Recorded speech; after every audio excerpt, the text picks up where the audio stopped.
In a nation celebrated for its pioneering spirit and self-made moguls, the tale of America's old money families presents an intriguing counter-narrative. These are the dynasties who didn't merely participate in the formation of a nation, but were instrumental architects in shaping its economic, social, and cultural landscape. Their influence has reverberated across generations, echoing in the halls of power, industry, and high society.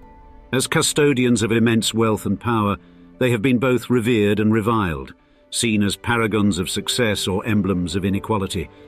Yet, who are they truly?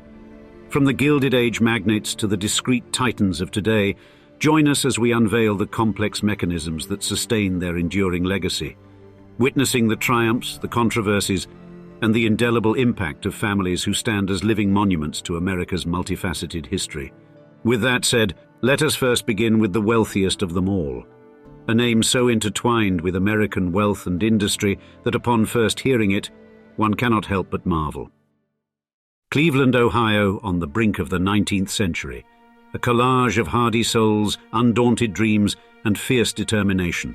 It's here, treading through the thunder of steel on rail and the symphony of industry piercing the crisp Midwestern sky, where our story begins.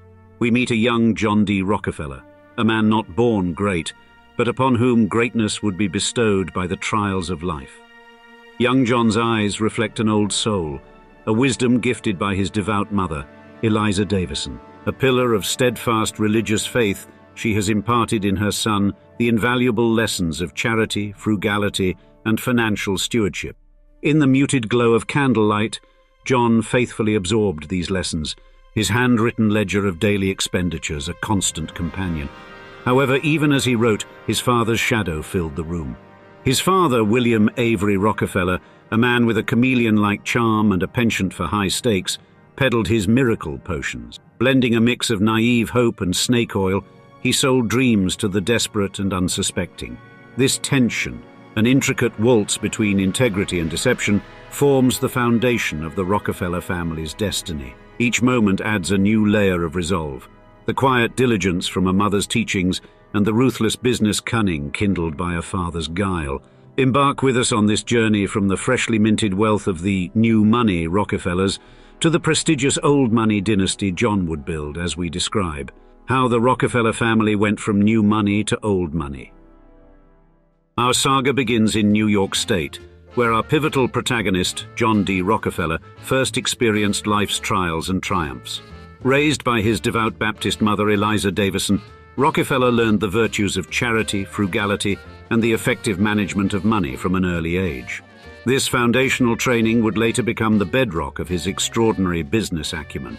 However, to fully comprehend the twists and turns of this familial odyssey from rags to riches, we must introduce an almost Dickensian character, John D's father, William Avery Rockefeller. Far from the righteous path his wife trod, William Avery lived a life of flamboyant ruses. As a traveling salesman, he peddled miracle potions with the grand promise of healing any affliction, from insignificant ailments to terminal diseases. Astoundingly, the key ingredient of these elixirs was petroleum, a substance that, unbeknownst to young John, would power his future, paving his way towards becoming America's first billionaire. William Avery, however, bore a less than reputable reputation. He was a man of questionable integrity, dabbling in horse thievery, and habitually tangling with the law. His unorthodox antics eventually led to a forced relocation to Cleveland, Ohio, a move that uprooted young Rockefeller from his childhood home in upstate New York. Eliza Rockefeller, a figure of steadfast faith and resilience, stood as the counterpoint to William Avery's volatile lifestyle. Eliza's devout religiosity played a significant role in shaping young John D. Rockefeller's worldview, infusing his business strategies with a sense of moral responsibility and ethical diligence that would remain with him throughout his life. Now, despite William Avery's dubious character, he surprisingly harbored a staunch belief in the power of education. As such, he enrolled John D. and his brother William at Cleveland's Central High School, the country's first free public high school west of the Allegheny Mountains.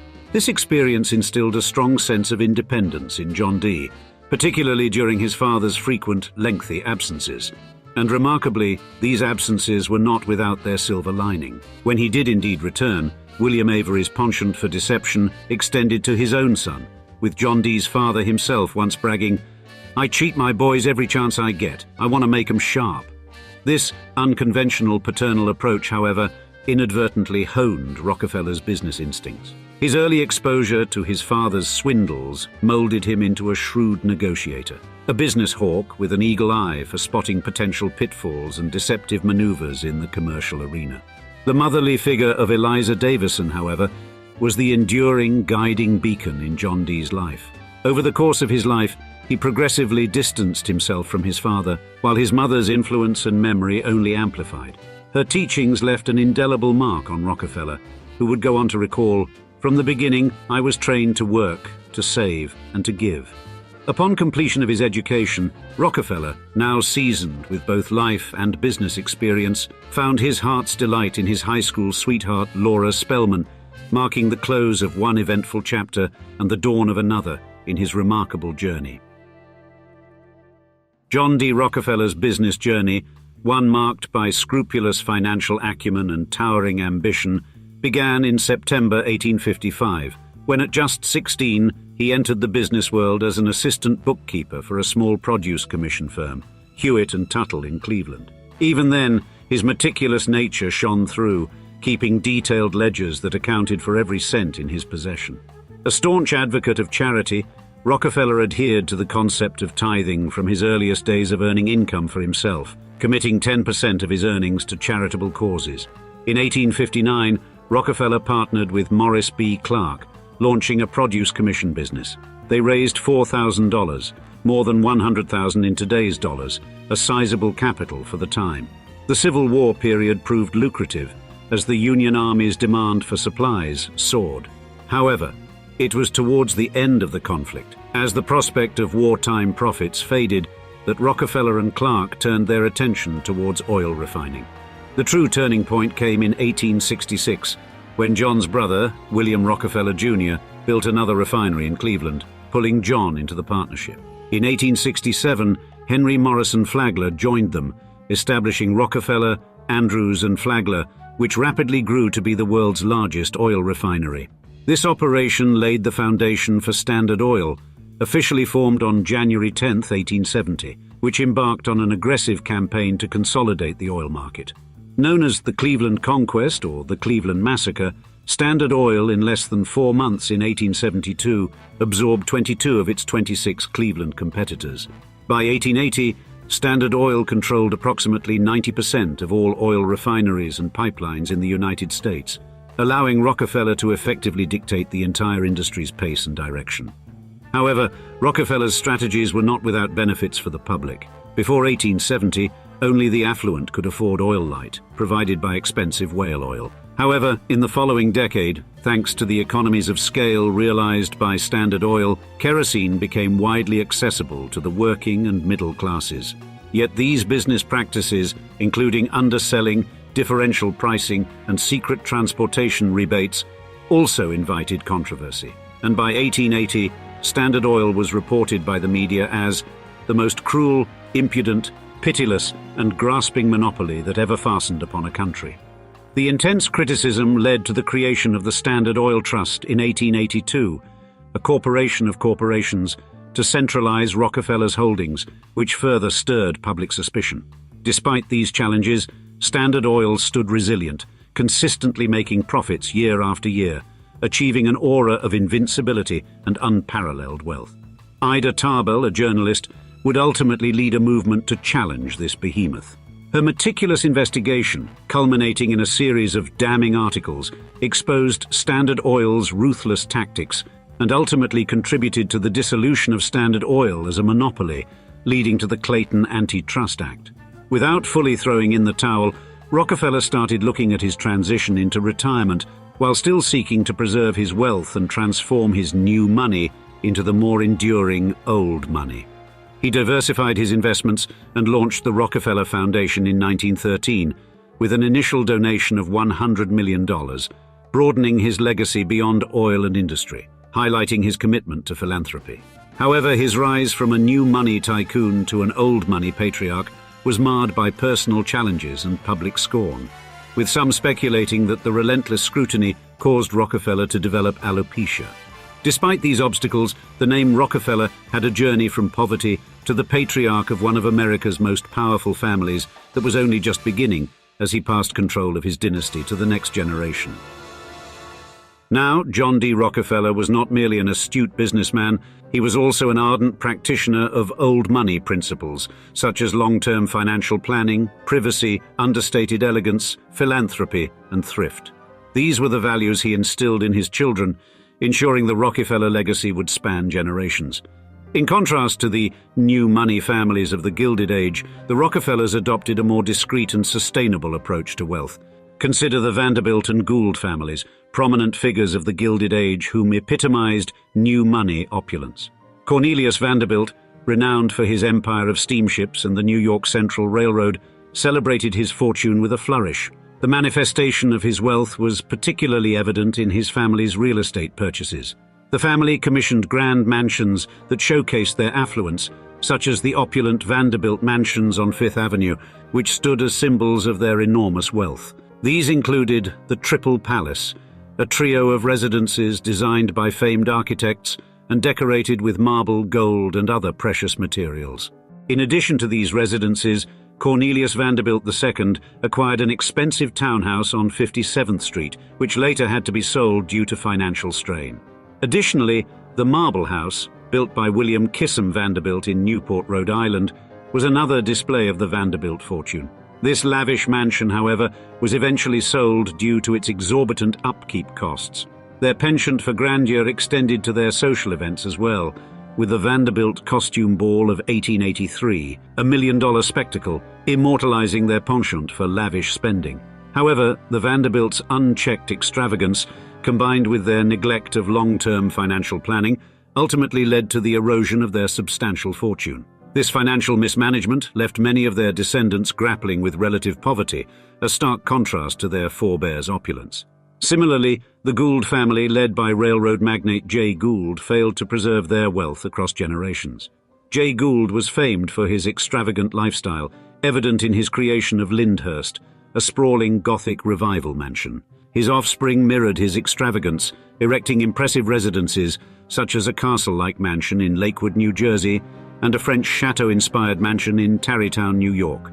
However, the Goulds mirrored the Vanderbilts in their lack of emphasis on sustained wealth management. George J. Gould II and Jay Gould II, descendants of this once affluent lineage, pursued commendable careers, yet the family fortune dwindled over time. After George J. Gould's demise, their once formidable wealth had practically evaporated, resulting in their descendants leading lives far from their opulent heritage. Today, the Vanderbilt and Gould legacies serve as potent reminders of the impermanence of wealth without prudent stewardship.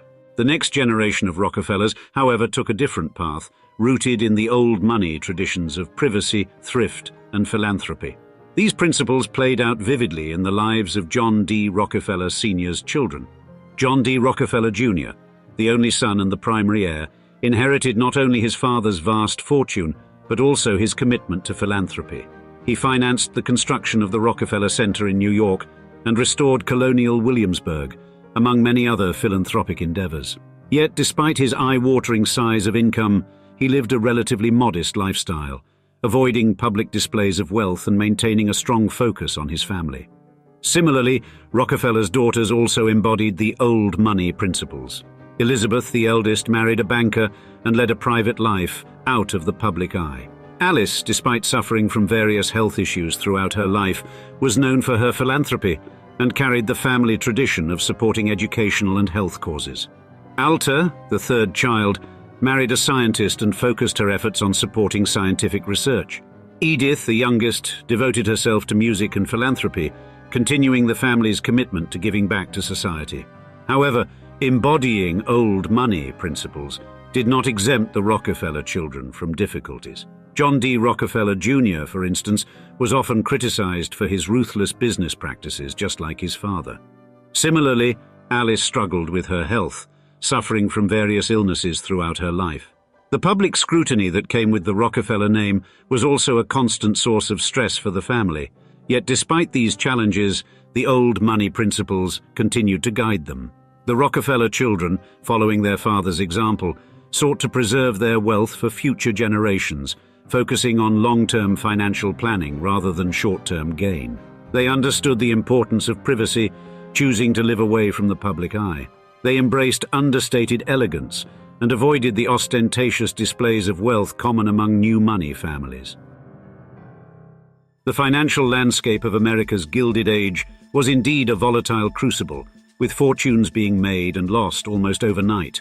Within this climate, a distinction arose between new money, the freshly minted wealth of entrepreneurs and industrialists, and old money, the inherited wealth of established families that had accumulated assets over generations. The terms encapsulated more than just the age of wealth.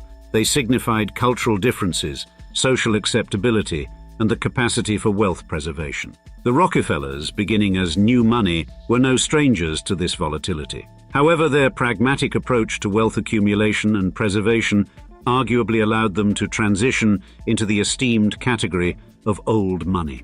Key to this transformation was their ability to integrate into high society and form strategic alliances through marriage. The family made insightful choices in matrimony, aligning themselves with well-established families through advantageous marriages.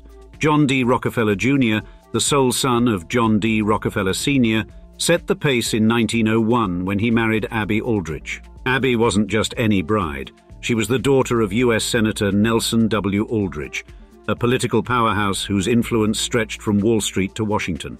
The Aldrich family had a strong political lineage, and this marital alliance thrust the Rockefellers into significant political circles, offering them not just social prominence, but also a chance to influence policy. Their progeny, representing the third generation of the Rockefellers, adopted this pattern of strategically beneficial marriages. In 1930, Nelson Rockefeller, later to become the Vice President of the United States, married Mary Todhunter Clark. Mary came from an esteemed Philadelphia family known for its quiet yet significant influence in the city's legal and civic affairs. These unions were not solely about the joining of two individuals, but rather about the confluence of power, influence, and long-standing family heritage. The Rockefellers also distinguished themselves through public service and philanthropy. As previously noted, Nelson held the high office of Vice President under President Gerald Ford, reinforcing the family's presence in the nation's political sphere. Simultaneously, his brother Lawrence carved out a niche as a venture capitalist and passionate conservationist, contributing to the preservation of natural habitats and environmental sustainability. Continuing the family's trajectory in public service, John D. Rockefeller IV, more commonly called Jay, Nelson's nephew and a fourth-generation Rockefeller, built a significant political career. Born in 1937, Jay served as West Virginia's Secretary of State and later as the state's governor, impressively holding office from 1977 to 1985. In 1984, he was elected to the United States Senate, serving 5 terms until he decided not to seek re-election in 2014. As a senator, Jay championed issues such as healthcare reform and internet privacy, thus maintaining the family's tradition of public service. Additionally, embedded in the core of the Rockefeller family's legacy is their remarkable philanthropy. The Rockefellers became known as patrons of education and the arts, helping to shape America's cultural landscape. They lent their considerable resources to institutions such as the University of Chicago and the Museum of Modern Art. This deep-rooted philanthropy wasn't simply about donating money, it was an essential tool for shaping their public persona, showcasing their commitment to societal advancement.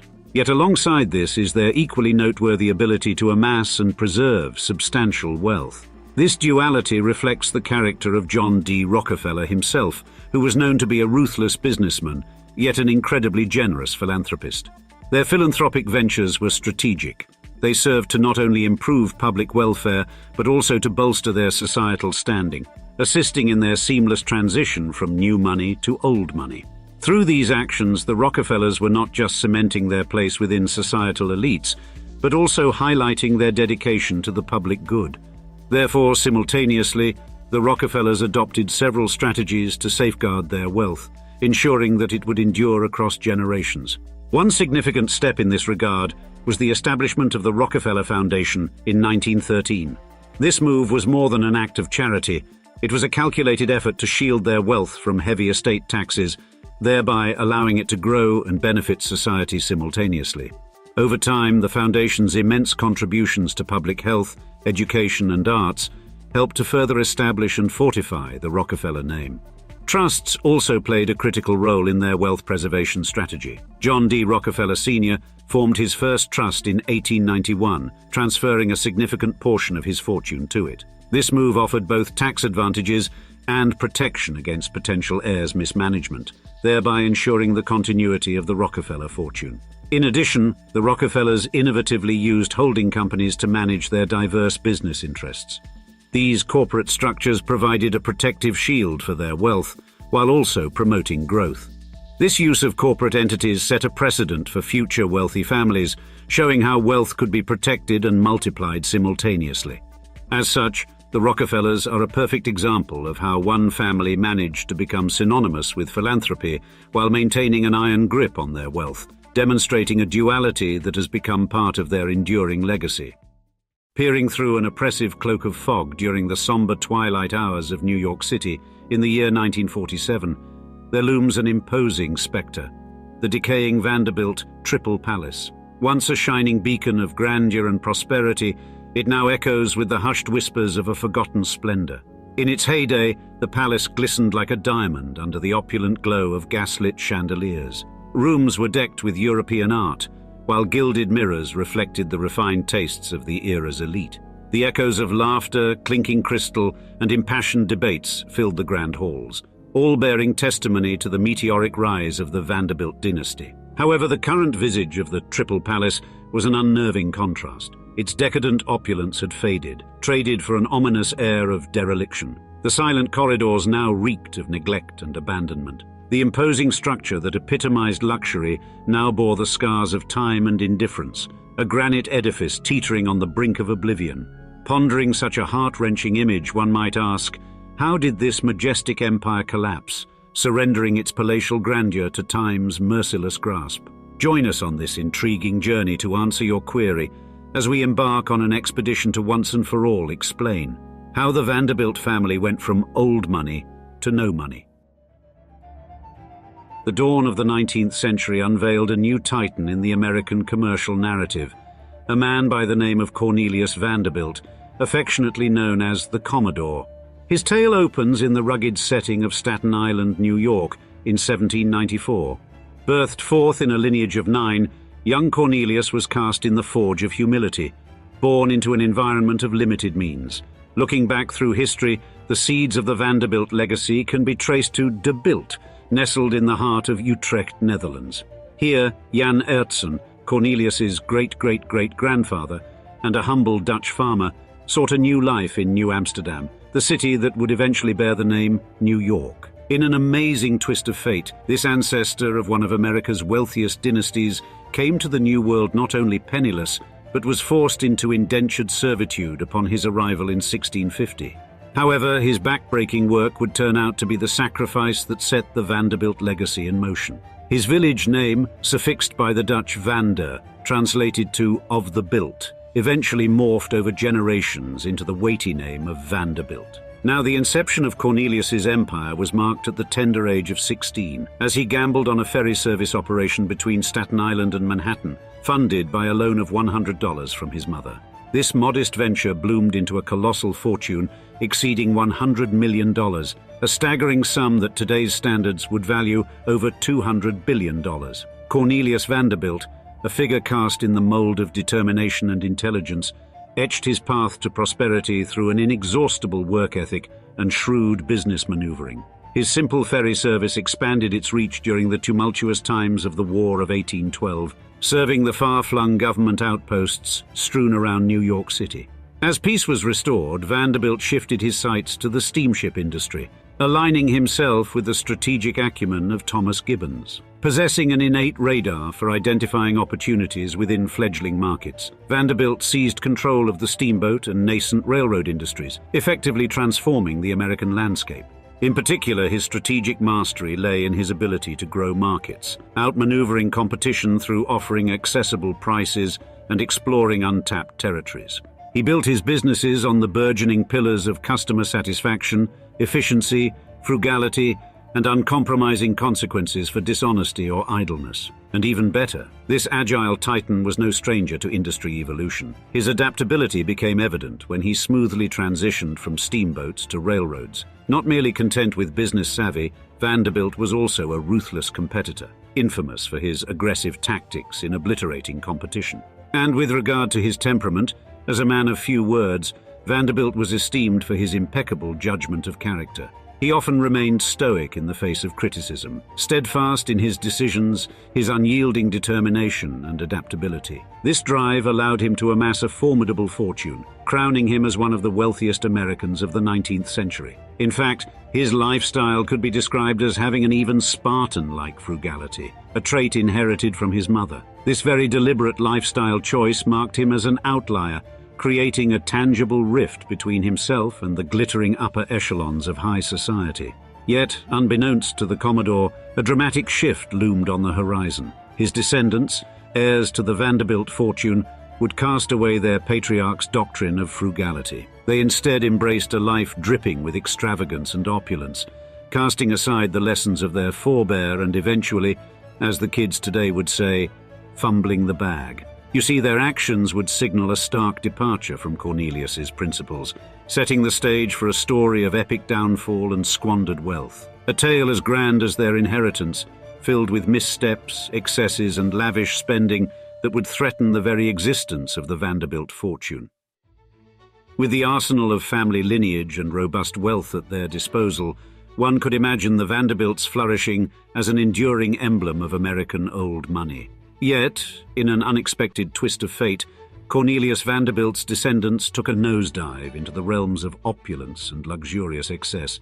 The precursor to this ill-fated journey was William Henry Vanderbilt, Cornelius's son. Despite his pedigree, he failed to instill the old money ethos into his 8 offspring, arguably raising several who were, alas, spoiled brats beyond measure. In his personal life, William managed to amass an estate worth $200 million by the time of his demise in 1885, doubling his father's empire.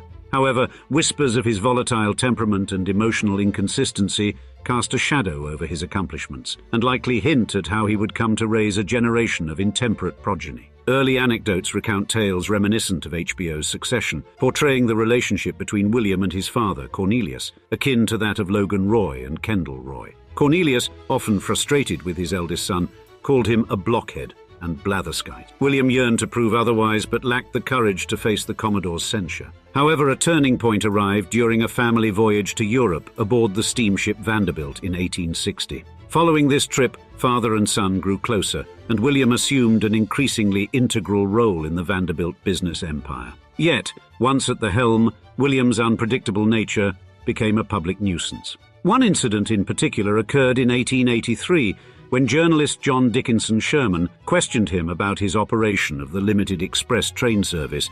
One incident in particular occurred in 1883. To a question about whether the trains were run for public convenience, William retorted, "The public be damned." This outburst reflected the growing detachment of the Vanderbilt lineage from the principles of their patriarch. Upon the demise of William Henry Vanderbilt, the family's financial leviathan passed into the hands of his sons, Cornelius Vanderbilt II and William Kissam Vanderbilt. This heralded a new era in the dynasty's narrative, one marked by an increasingly convoluted distribution of wealth. The vast Vanderbilt fortune, once a concentrated reservoir of wealth, began to spread thin across an ever-growing family tree. With each passing generation, the inheritance split among a growing number of descendants. As family branches multiplied, the division of assets exacerbated, gradually diluting the individual shares of the once enormous family wealth. Simultaneously, the formidable grasp of inheritance taxes began to gnaw at the edges of the family's fortune. As one generation passed and handed down their wealth to the next, each transfer was met with sizable tax implications. Over time, these seemingly harmless nibbles transformed into significant bites out of the family coffers. The shadow of such financial burdens grew longer with each subsequent generation, steadily eroding the formidable Vanderbilt fortune.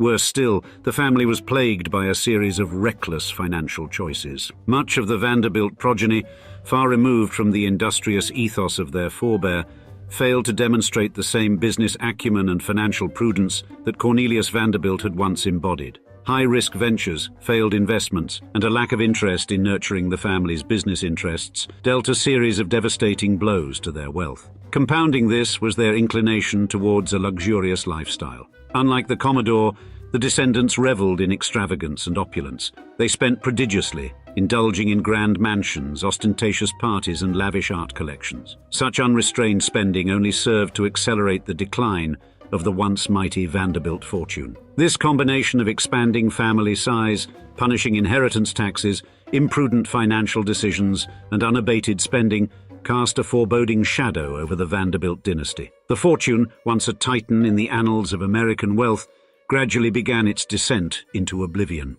By the mid-20th century, the Vanderbilt star had considerably dimmed in the American public sphere, as evidenced by the fate of their grand Fifth Avenue mansions, many of which were sold, demolished, or repurposed as museums. A mere 30 years post Cornelius Vanderbilt's death, not a single Vanderbilt was listed among the wealthiest Americans. Tragically, within half a century of the Commodore's passing, the vast Vanderbilt fortune had entirely evaporated. Now, let us delve deeper into the distinctive factors that precipitated the decline of the Vanderbilt wealth and juxtapose it with a family that, despite amassing wealth during the same era, managed to sustain it through generations. To understand the contrasts, let's first consider a hypothetical scenario. Imagine a dominant figure at the helm of a multi-billion-dollar family empire suddenly succumbing to illness. The CEO, who doesn't belong to the family, has handpicked a COO as his successor. Yet the board remains divided in its support. The company's financial health is waning, prompting board anxieties. Without the board's unanimous backing, exploring alternative CEO candidates becomes imperative. Further convoluting matters is the greenhorn board chair, a family member with another family member and controlling shareholder expecting this chair to ascend as the next CEO. This scenario may seem unusual, but in the world of family-owned businesses, finding a successor is a complex labyrinth. The Vanderbilt family's story mirrors this scenario. The dispersion of their fortune during the third generation corresponded with diminishing family interest in their key asset, the New York Central, coupled with escalating expenses. The Vanderbilts were known for their philanthropy, especially William Keesum Vanderbilt of the third generation, who donated millions to numerous causes. Yet, the dawn of income and estate taxes and the family's incessant spending hastened their wealth's decline. During the initial stages of their wealth accumulation, there was a minimal business regulatory framework, allowing them a free hand in dominating entire industries. The era they thrived in was marked by an absence of income and estate taxes, which meant that the Vanderbilts were able to amass an unimaginable fortune free of governmental restrictions or financial drains. However, as societal norms and governmental policies evolved, the Vanderbilts found themselves facing new challenges. This era also saw an increased regulatory focus on monopolies and business practices, adding another layer of complexity to maintaining and growing their fortune. Further exacerbating this situation was the Great Depression, which wreaked havoc on the American economy. It affected the Vanderbilts' investments and economic interests, leading to a significant downturn in their fortunes. The Rockefeller family, conversely, employed shrewd strategies to safeguard their wealth. John D. Rockefeller's business, via generation-skipping trusts, ensured wealth propagation through the generations. A generation-skipping trust allows the transfer of substantial amounts of money tax-free, skipping a generation, usually passing from the grantor to the grandchildren, rather than the children. In the Rockefellers' case, they managed to retain and multiply their wealth by channeling it down to more distant generations, rather than distributing it among immediate successors. The Vanderbilts, however, after a few generations, lacked an established core business that could continuously feed wealth into their trust. Their approach primarily involved the passing of assets directly from parent to child in each generation. This strategy not only exposed their wealth to the successive imposition of estate taxes with each generational transfer, but also made their fortune vulnerable to the lavish spending habits of each inheritor. The Rockefellers, by structuring their wealth transfer through a generation-skipping trust, managed to avoid these pitfalls and ensure the long-term preservation of their family's wealth. And what else set the Rockefellers apart? David Rockefeller Jr., chairman of Rockefeller & Company, in a rare interview, spoke of a system of values, traditions, and institutions developed by the family. These mechanisms aided the family in staying united and preserving their wealth, serving as practical tools for any family trying to instill sound monetary values in their children. Remarkably, the Rockefeller family largely remained unified, devoid of public scandals, feuds, lawsuits, or tragedies that typically plague wealthy dynasties. Today, over 250 direct descendants of John D. Rockefeller and Laura Spelman Rockefeller form the family. We meet as a family twice a year, often more than 100 of us in a room for a Christmas lunch, for example, said David Rockefeller. From the age of 21, family members are invited to these gatherings, aptly called the Family Forum. Here they discuss the family's direction, new members, career news, and other significant milestones. They ensure everyone feels part of the family, including those who married into it. Preserving the family history is also deemed essential. The Rockefellers do this through their familial homesteads, places passed down over generations, where they can reconnect with their past. I can go back to the place where my great-grandfather lived over 100 years ago and see how he lived and see how his son and their grandchildren lived, added David Rockefeller. Such practices exemplify the different approaches two similarly wealthy families took to wealth preservation. The Vanderbilt legacy today is a fascinating tale of resilience, adaptation, and lessons learned from the rise and fall of one of America's wealthiest families.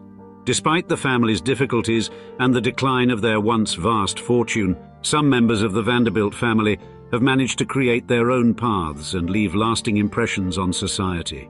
Gloria Vanderbilt, a descendant of the Vanderbilt family, faced a difficult life marked by personal tragedies and challenges. Born in 1924, she was the daughter of Reginald Claypool Vanderbilt and Gloria Morgan Vanderbilt. At a young age, Gloria was thrust into the spotlight during a highly publicized custody battle between her mother and her paternal aunt, Gertrude Vanderbilt Whitney.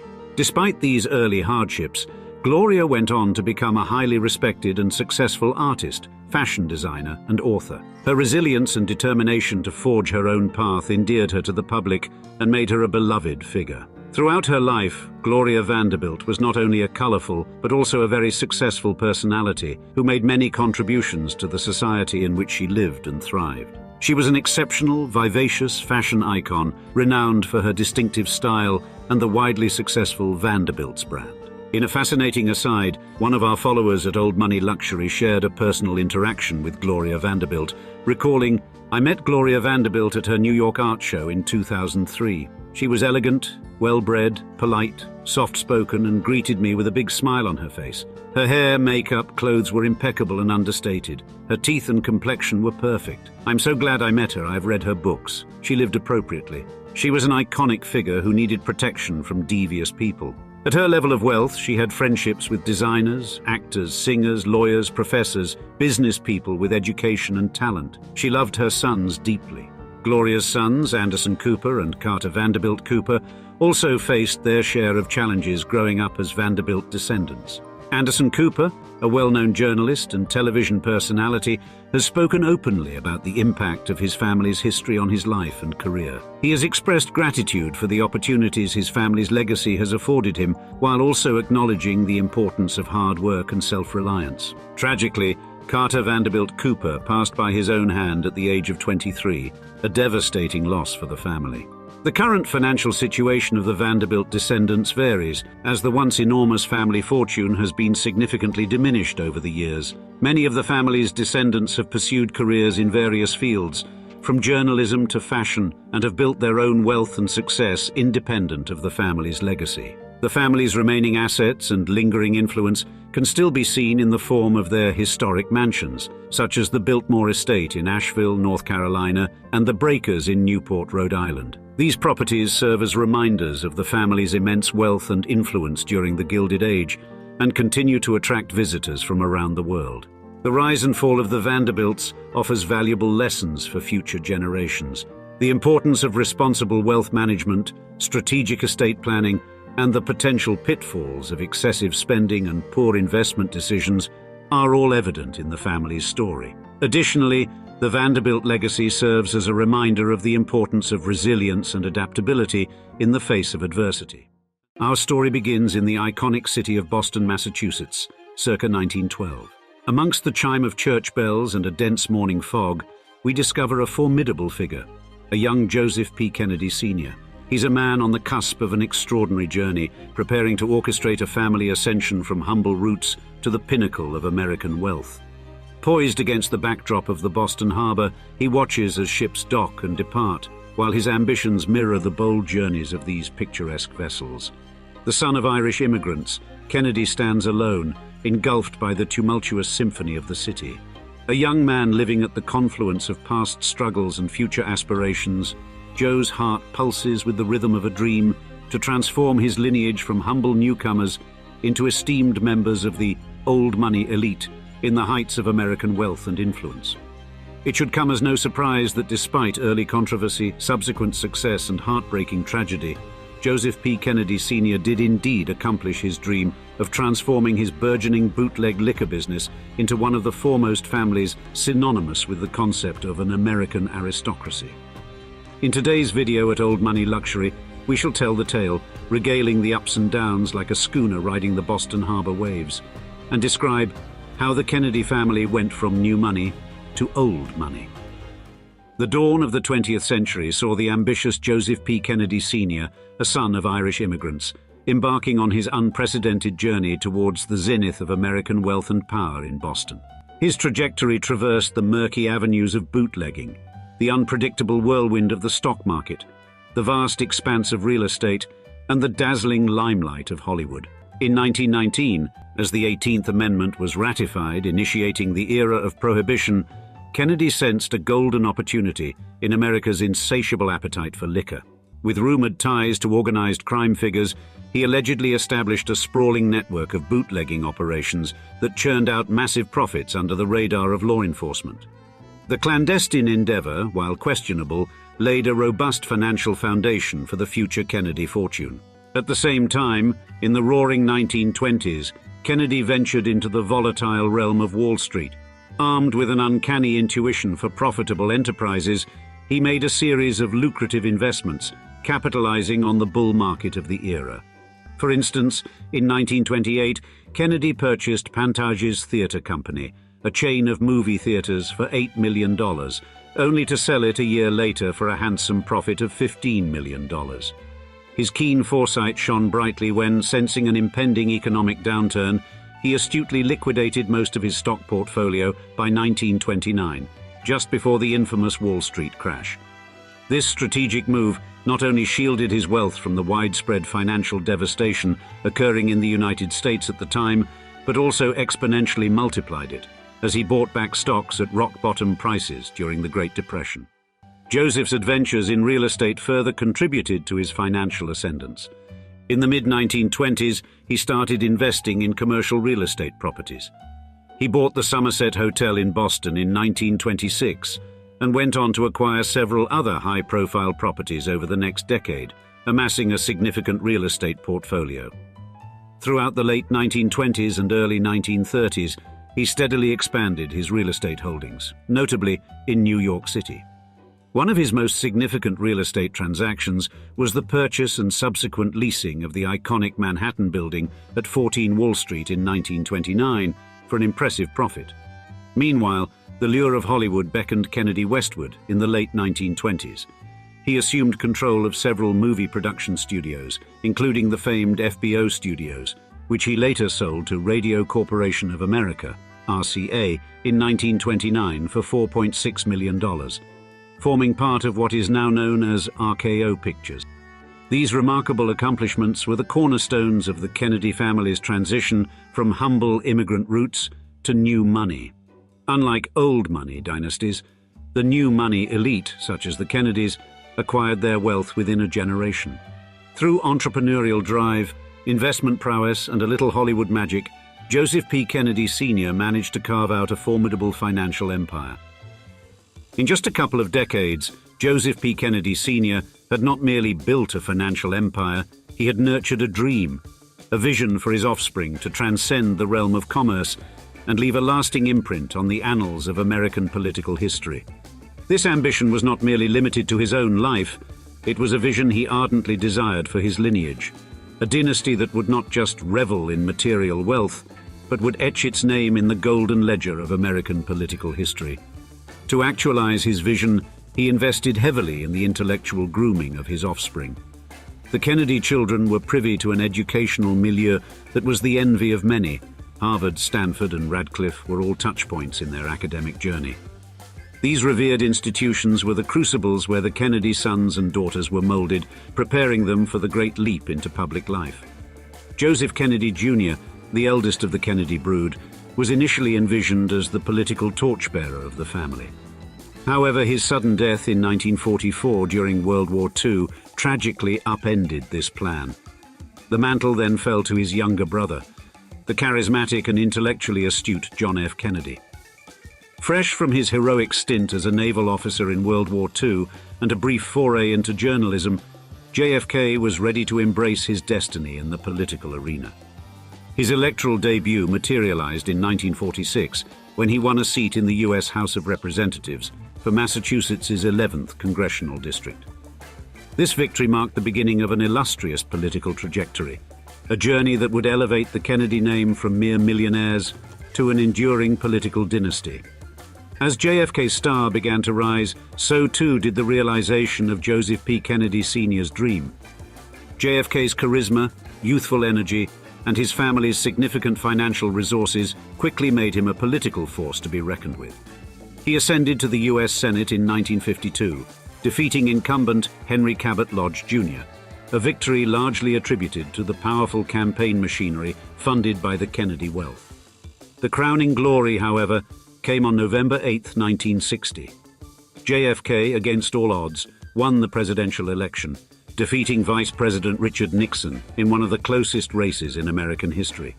His presidency was not merely a victory for the Kennedys, it was the fulfillment of Joseph P. Kennedy Sr.'s dream. The first Irish Catholic president, JFK, represented the culmination of the Kennedy journey from Irish immigrants to the peak of American political power. However, it is important to note that the Kennedy wealth played an instrumental role throughout this journey. It allowed the family to influence media, fund robust campaigns, and navigate the expansive landscape of American politics. The financial resources underpinned the Kennedys' political ascendancy, enabling them to engage at par with America's old money elite, whose members had traditionally held the reins of American wealth and political power. Now, from the very start, the Kennedys, despite their new money roots, sought to weave themselves into the exclusive fabric of American society. They aimed to emulate the old money attributes: elite education, refined leisure activities, strategic alliances, and most importantly, a cultivated image of effortless grace and affluence. Education was the first step. Joseph P. Kennedy Sr. ensured that his children received an education that matched the country's finest, focusing on Ivy League institutions like Harvard. The family's summers were spent at their estate in Hyannisport, Massachusetts, a picturesque seaside community popular with America's wealthy elite. These leisure traditions were reminiscent of old money family practices, subtly integrating the Kennedys into this elite circle. Furthermore, the Kennedys understood the power of strategic intermarriage, which serves as a crucial mechanism for many families in their quest to consolidate power and secure their standing within the echelons of society. One means of accomplishing this was by aligning with established old money families, as they brought to the union not only their substantial wealth, but also the respect and prestige associated with their lineage. These connections could significantly reinforce the family's societal standing and further cement their place among the elite. This strategy became notably apparent when a member of the Kennedy family, John F. Kennedy, tied the knot with Jacqueline Bouvier in 1953. The Kennedys, despite their considerable wealth and political clout, were often seen as new money.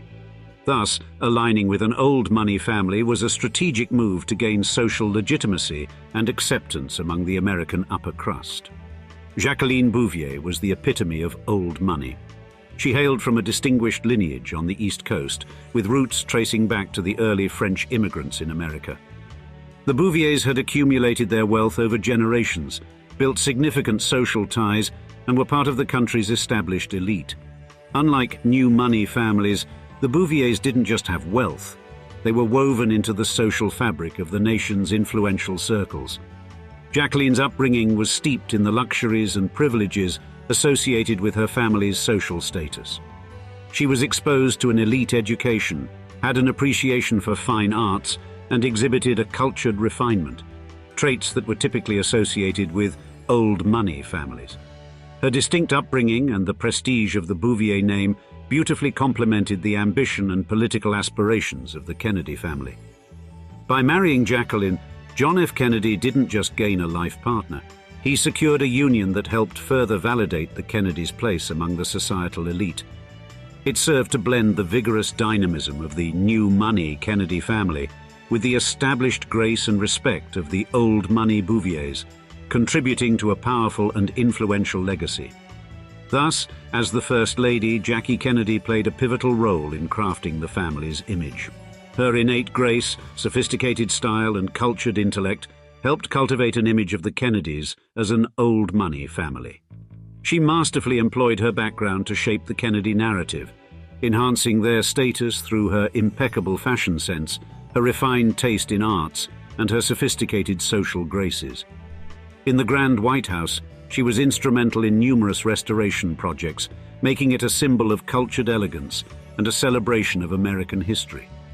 This not only amplified her personal stature, but also fortified the Kennedy image as an American dynasty, subtly blending the lines between new money and old money. Through education, strategic alliances, and a carefully curated family image, the Kennedys began to mirror the qualities of the old money elite.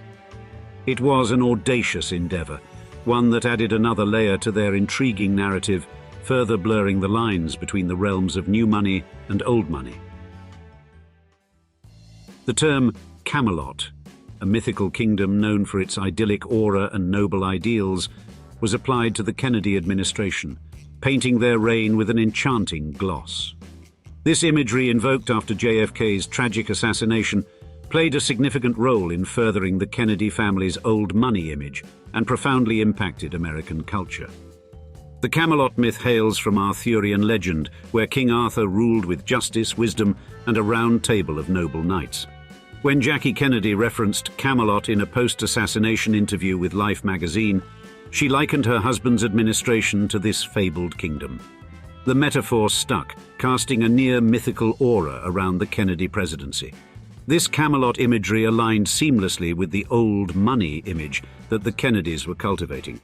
Like the legendary kingdom, old money was associated with sophistication, refined taste, and noble birth. Additionally, Camelot is an image that is historically connected with the royalty of England and the Anglo-Saxon mythos, which in the United States is often seen as the realm of the old money Anglo-American elite. To connect an Irish immigrant family with the Anglo-Saxon canon would further cement and blur the lines between who could become old money in the new 20th century America. Thus, the Camelot metaphor served to further cement the Kennedy image as a new form of American dynasty, embodying the grandeur and noble ideals that were traditionally associated with the country's old money elite. With this, the Kennedy presidency brought a sense of glamour and aspiration to the White House. Jackie's fashion choices were emulated by women across the nation, while JFK's charisma and optimism resonated with the American youth, fostering a sense of hope and progress. The focus on arts and culture during their tenure, including the establishment of the National Endowment for the Arts, elevated the nation's cultural landscape, echoing the old money appreciation for high culture.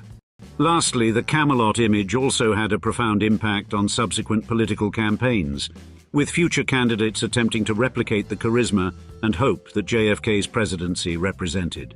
The Kennedy administration set a new benchmark for political communication, using television and other media to create a relatable, aspirational image.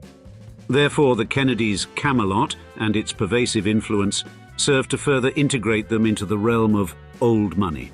It marked a significant chapter in the Kennedy narrative, merging politics, culture, and social status into a compelling American saga. Sadly, as with any multi-generation dynasty, the Kennedys' story isn't solely composed of triumphs and victories. It is also marked by a series of notable scandals and tragedies, often referred to as the Kennedy curse.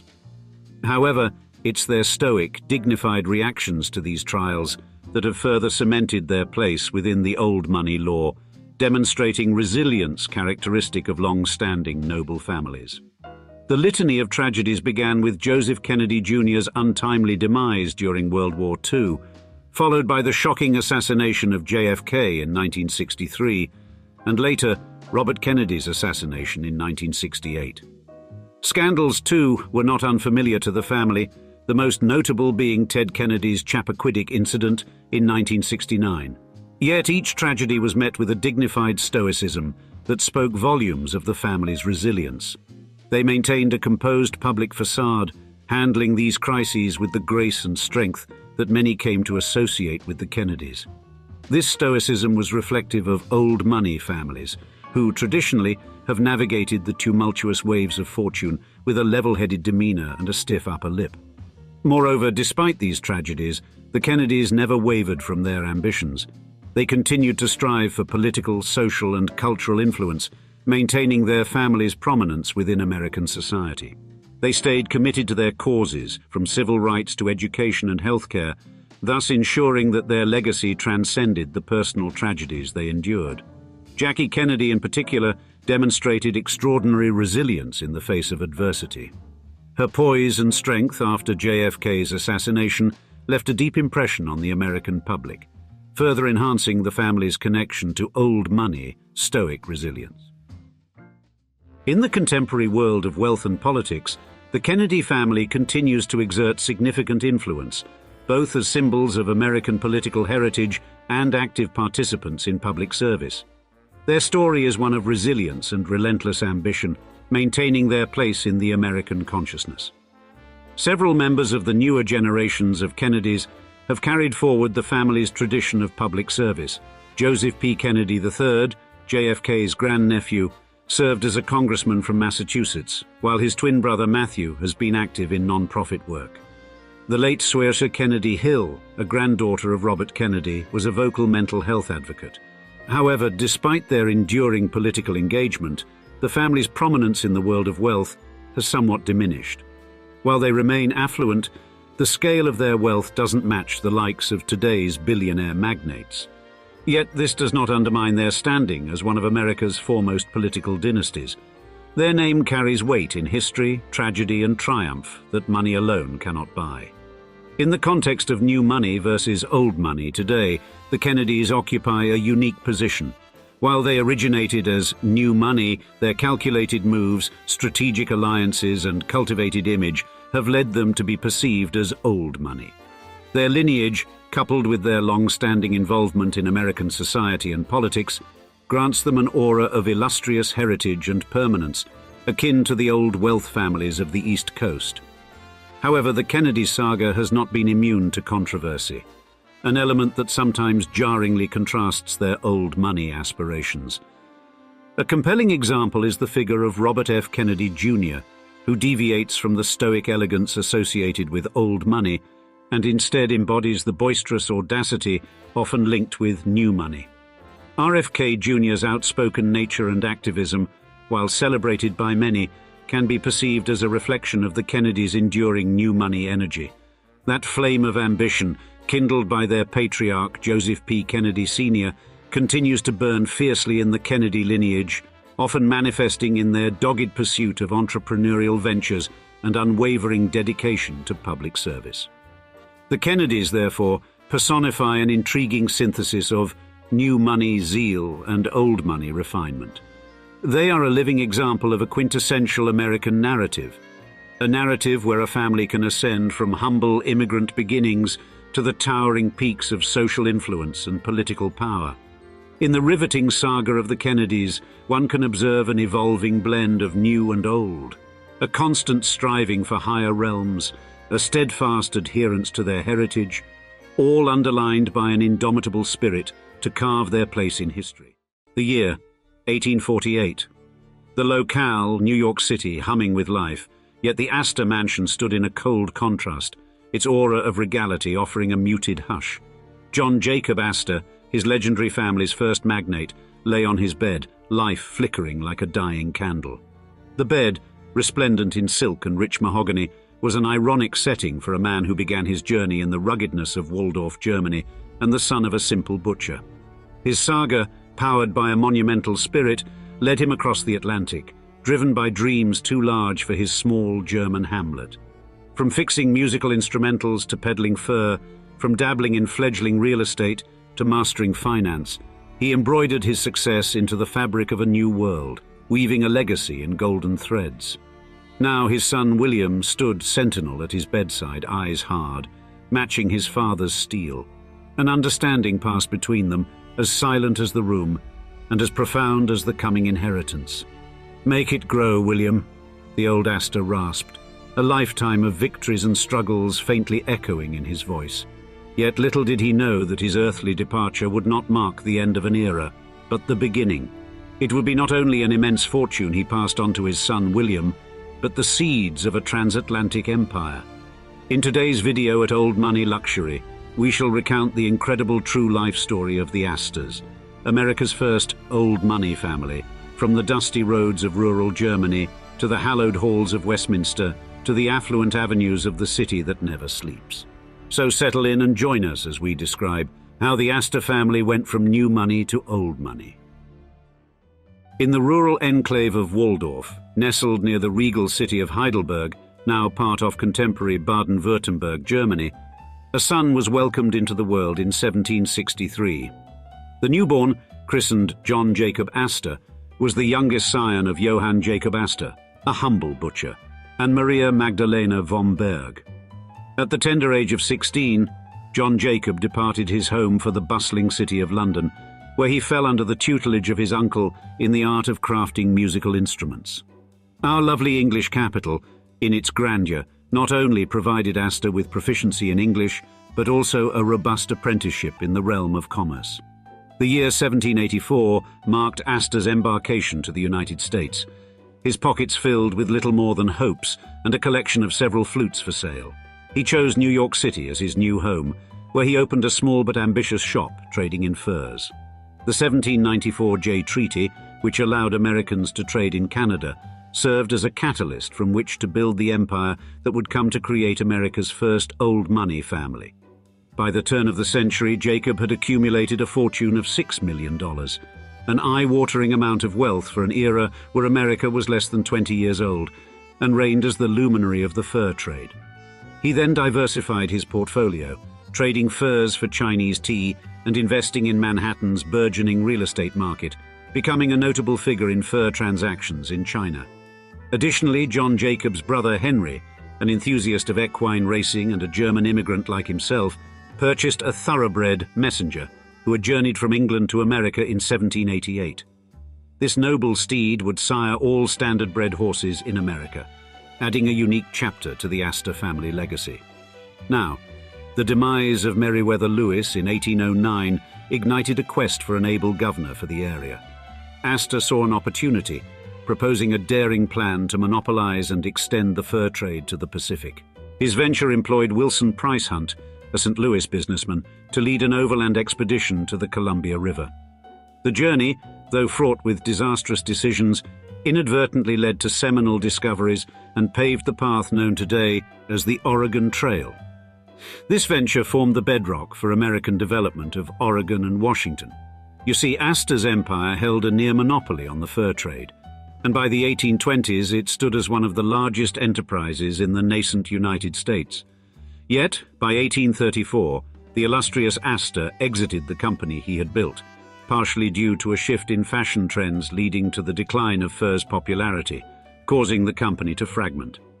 However, by then, Astor had already acquired the title of America's very first multimillionaire and the world's richest man. Now, John Jacob Astor's demise on the 29th of March 1848 marked the end of an era. With a fortune worth a staggering $20 million, Astor passed as the richest person in America. To give a perspective on how wildly large this fortune was in today's terms, if we compare Astor's wealth to the gross national product of America at that time, his net worth would be similar to a 2023 sum of $121 billion, competing with only the likes of Jeff Bezos and Elon Musk on the world stage.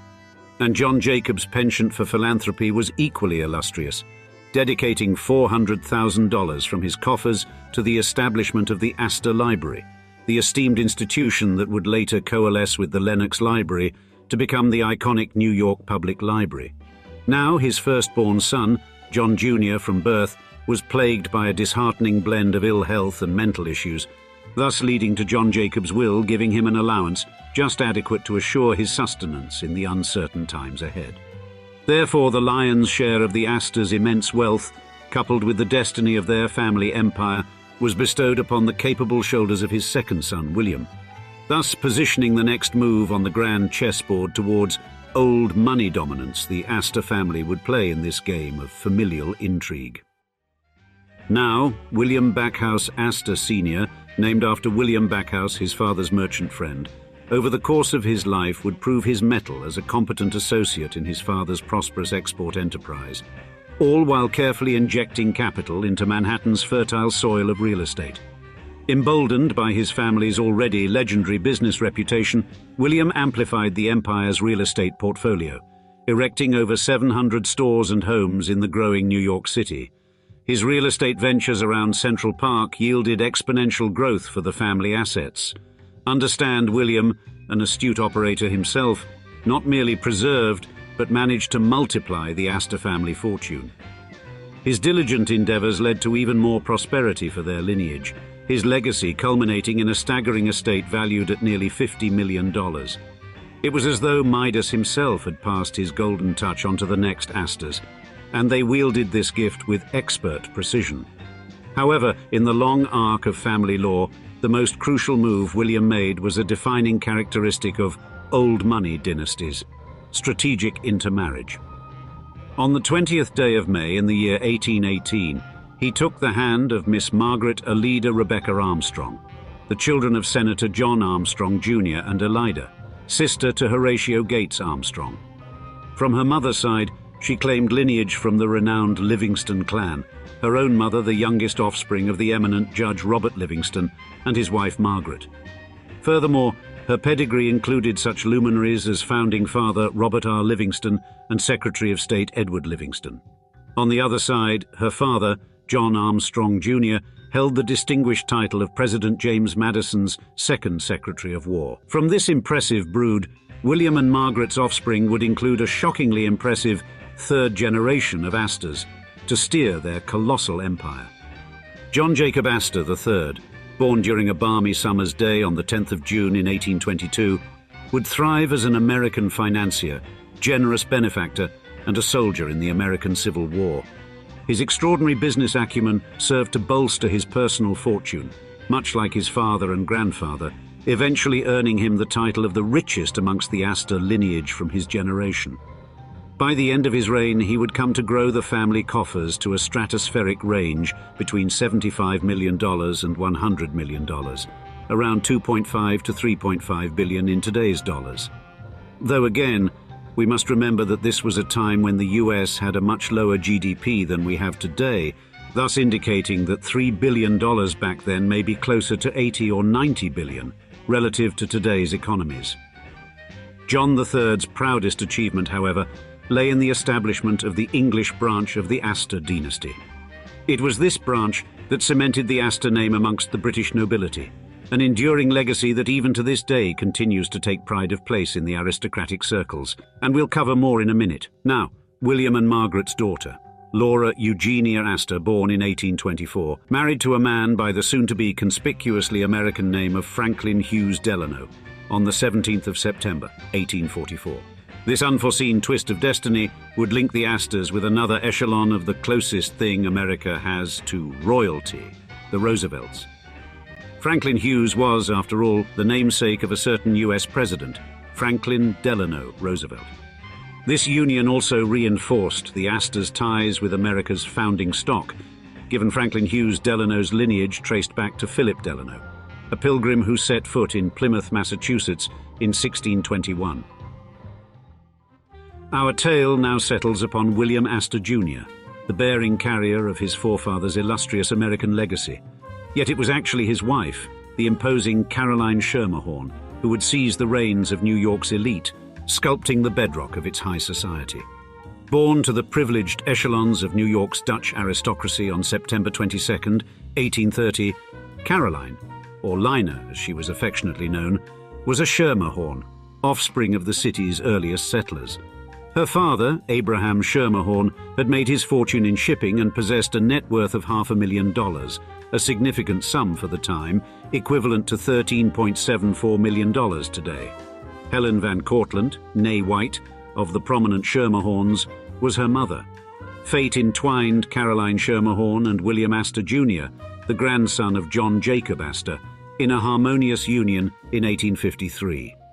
An intriguing piece of history unfolded in 1862 when the couple commissioned a fashionable four-bay brownstone townhouse at 355th Avenue, an address that would later be home to none other than the Empire State Building.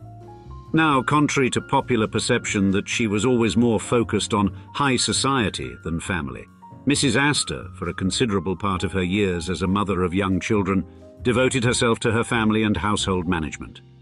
Additionally, a hefty inheritance from her parents afforded her a level of financial independence uncharacteristic for women of her era. As the years passed, Caroline Astor's sphere of influence, aptly known as the 400, emerged as a cornerstone of New York's Gilded Age society. You see, the city's population had swelled dramatically post-Civil War, with wealthy migrants and immigrants challenging the traditional stronghold of the New York elite. Teaming up with the revered social arbitrator, Ward McAllister, a kin of Samuel Cutler Ward, who had joined the Astor clan through marriage, Mrs. Astor began to shape the rules of decorum and select the acceptable newcomers to their esteemed circles. McAllister famously claimed that amidst the grandeur of Gilded Age New York, a mere 400 could truly qualify as members of fashionable society. The Queen of Society, as she came to be known, Mrs. Astor solidified her exclusive circle by throwing a grand annual ball on the third Monday of January. Scoring an invitation was seen as the ultimate accolade, the golden ticket confirming one's place within the glittering edifice of New York society. Caroline Astor during this era was renowned for her impeccable grace, scrupulous discretion, and a tongue that never courted controversy. Her amicable demeanor belied a certain detachment. She was never one for unsolicited intimacy, nor was she given to sharing confidences. Her social sphere was rigid, an unassailable bastion of old money, steadfastly unyielding in the maelstrom of changing times and values. Yet for all their staunch traditionalism, the Astors' fame reached far beyond their native shores, their names synonymous with the crème de la crème of the elite. The press found themselves inexplicably drawn to their lives, the grandeur, the scandals, case in point, the affair of Lady Caroline's attires. Much to the delight of the international press, Caroline Astor's sumptuous gowns, intricately adorned with apple green silk, velvet, and ostentatious ostrich feathers, were intercepted by government agents under the suspicion of luxury duty evasion. Months of speculation followed as the world pondered whether Astor would capitulate to the looming charges of $300 to $400. Lady Astor remained adamantly defiant, and, in the end, her gowns were put to auction. Curiously enough, it could be suggested that the Astors meticulously manufactured their connotation as old money, cleverly maneuvering the public's perception of older groups as new money. The quintessential example of this was their complex dynamic with the Vanderbilts. The Vanderbilts, a family known for wealth amassed rather than inherited, represented a form of opulence that the Astors found rather gauche and nouveau riche, particularly railroad money, which was distasteful in the eyes of Mrs. Astor. As such, she found herself reluctant to entertain the Vanderbilt daughters. Yet, in 1883, she felt compelled to formally acknowledge the socially prominent Alva Erskine Smith, spouse of William Kissam Vanderbilt, granting the Vanderbilts access to the upper echelons of society. A popular tale swirling around the high society circles tells of Alva Vanderbilt orchestrating an opulent costume ball at her residence, yet depriving young Caroline Astor, Lena's youngest, of her participation, as Mrs. Astor had not extended a formal call. Observing the Vanderbilts' assent, Lady Astor, foreseeing the strategic advantage of their alliance in maintaining the exclusivity of New York's high society, extended an olive branch and attended Alva's grand ball. Thereafter, the Vanderbilts were graced with invitations to Lady Astor's annual soirée, symbolizing their official ascension into New York's high society. Now, after the demise of the indomitable Lady Astor, the role of reigning queen of New York society was a mantle too weighty for one woman. The responsibility fell upon the heavy shoulders of three ladies of prestige: Marion Graves Anthon Fish, the genteel wife of Stuyvesant Fish; Theresa Fair Ulrichs, the glamorous spouse of Herman Ulrichs; and Alva Belmont, who had found a new companion in Oliver Belmont. In this same circle of power and affluence, Mrs. Astor's son, John Jacob Astor IV, a businessman of extraordinary prowess, writer, military officer in the Spanish-American War, sadly breathed his last in the calamitous sinking of the Titanic. With an estate valuing approximately $87 million, a fortune that would be the equivalent of $2.64 billion today, Astor was the wealthiest among the unfortunate souls on the ill-fated voyage, and arguably one of the world's richest men during his time. At the same time, on the other side of the pond, the Astor lineage grew nobler, cultivating its prestige through the illustrious titles of Viscount Astor and Baron Astor of Hever. First, a wealthy American Astor by the name of William Waldorf Astor took the bold step of transplanting himself to the British soils in 1891, later adopting the mantle of British citizenry in 1899. As a mark of his sterling contribution to the wartime charities, he was awarded a baronage in 1916 and elevated to a viscount a year later. Thus was the birth of the Viscount Astor, granted by the peerage of the United Kingdom on a summer afternoon in 1917, forever intertwining the Astors with the annals of British nobility. In the mid-century year of 1956, another title was fashioned within the peerage of the United Kingdom. This was the title of Baron Astor of Hever, awarded to the influential newspaper baron and conservative politician, another John Jacob Astor, the fourth offspring of William Waldorf Astor, first Viscount Astor. In today's world, certain Astor descendants, such as William Astor, fourth Viscount Astor, persist in wielding their influence, notably in the British House of Lords. However, the family fortune has been eroded over time, with certain heirs grappling with monetary hardships. One poignant symbol of this decline is the family's 420-acre estate, now wearing the signs of neglect due to insufficient maintenance funds. Thus, the Astor name, once synonymous with America's affluent uppermost echelons, has faced a gradual diminution in its prestige. While their mark on New York City's panorama and the American milieu remains indelible, their once venerated status has taken a quiet retreat. Yet for all their dwindling wealth and influence, the Astor lineage has left an indelible legacy on the city that never sleeps. The cityscape is peppered with edifices bearing the Astor insignia, including many streets, buildings, and companies. Institutions like the modern St. Regis Hotel and the Astor, alongside various other landmarks, indeed echo their erstwhile glory. Therefore, the story of the Astor family's evolution from new money to old money serves as a potent reminder of both the importance of diversification and the transience of time and success, no matter what heights of success you reach. And, for what it's worth, the name Astor will always hold weight in the Western world. And now we'd like to see you in the comments. Were you aware that the Astors were indeed America's first old money family? Additionally, which old money family would you like us to feature next? We can't wait to hear from you. And as always, thank you for your continued viewership here at Old Money Luxury. Cheers, until next time.